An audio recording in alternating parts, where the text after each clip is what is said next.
Hey everyone, in today's video we're going to be talking about push fittings or push to fit fittings. We're going to be talking about what these fittings are and how to use them. Now before I get into it, I need to explain that if you ever hear the term John Guest fitting or shark bite fitting when referring to these, those are actually brand names. So the actual technical term for this type of fitting is either a push fitting or a push to fit fitting, not John Guest or shark bite. Now these fittings are used to usually direct either air or, as in pneumatics, or water in certain directions, or to split them up. So here's a straight fitting. So you would use this to connect a couple of lengths of tubing together just as a union fitting. You might also see a T fitting. So like I said, you can have direct the flow of water or air in a certain direction, so it'd be like one in and two out. Here is also a one in or two out, or two in and one out in a Y shape. Now it doesn't have to be plastic like what you see here. Sometimes you'll even see metal versions of them. This is the top of an RO filter, and this is an input fitting. So here's how a push fitting works. So you have a particular size of push fitting. In this particular case, this is an 8mm inside diameter, and we're going to use 8mm outside diameter tubing. To attach this to the fitting, we simply push to fit. We push it in until we feel like the inside is biting down on the tubing. Now we pull on the tubing, the fitting is biting down. If we wanted to attach this to another length of tubing, we would just do the same on this end. Very important to understand, to release tubing from a push fitting, you have this collar here on the fitting, which you need to pull back towards the body of the fitting. So if we take our two fingers and we pull it back in that direction, now we can pull this tubing out. Trying to force the tubing out without pulling back that collar there, that plastic collar, will end up either you won't be able to pull it out, or if you do manage to pull it out, you'll probably pull out the inside biting down pieces inside here, and you'll actually break the fitting. So it's very important to push to fit. You just simply push it in, and then to release it, pull that blue collar, the plastic collar, back that way. That works with plastic fittings as well as with metal fittings. So this is a 1/2 inch fitting.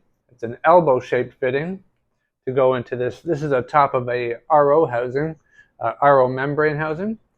So if I wanted to direct water in or out from here, I would just push that in like that. See that there? And I can't pull it out unless I grab that collar, which is on the outside and made of metal in this particular case. I pull it back towards the body of the fitting, and now I can pull the tubing out. You can quite often use other fittings in combination with push fittings. So here I have a brass male garden fitting, and I have it attached to this metal MPT fitting that has a push fitting on it. That way I can transfer water from, let's say, a small piece of tubing now to a garden hose type system. So you can really get quite intricate and fancy with these fittings. And again, to release it, you pull the collar back towards the body of the fitting, and now I can easily release that. Now I want to show you a type of push fitting that you might see out there. It's a push fitting with an added piece on it. It's a C-clamp, and the way the C-clamp works is it gets inserted in between the collar and the body of the rest of the fitting, so that when you push in a piece of tubing, you can't pull it out because it's bitten down here. But also, if you try to pull back that collar towards the body to release it, you can't do that either, because the C-clamp is filling in that void there, stopping the collar from being able to go backwards. So it's holding this nice and secure. In order to release this tubing now, what we'll actually have to do is grab the C-clamp. Now the C-clamp does have a little tab on the side for your thumbnail. You can just pull on that. You can see where the tab is. That's where I pulled on. We'll put that down, and then if I pull that collar back towards the body of the rest of the fitting, now I can pull that tubing out. To set this up again to be like a locking push fitting, we'll take our C-clamp and we'll wedge it in between the collar and the body of the rest of the fitting. There it is, back in place. So some final tips for using tubing and push fitting.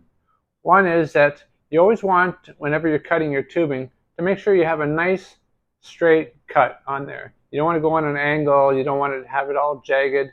That'll ensure a nice secure connection.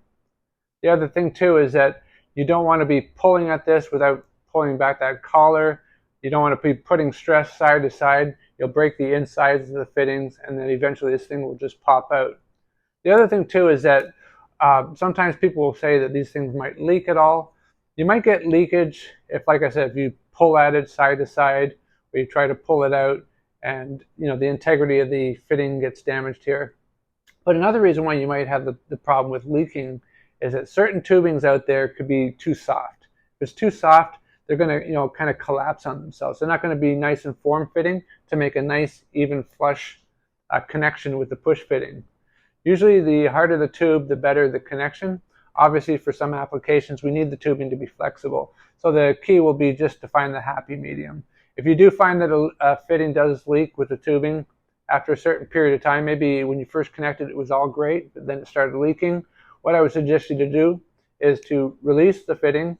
The end here, which has been inside, could have been misshaped at all. Just make a nice fresh cut, like I said, nice and straight, push it back in. Also usually good to make sure when you push it back in that the outside diameter of the tubing is dry. That makes sure it gets a nice, secure connection, and you should be back in business. Anyway, I hope you found this video helpful. Thanks for watching.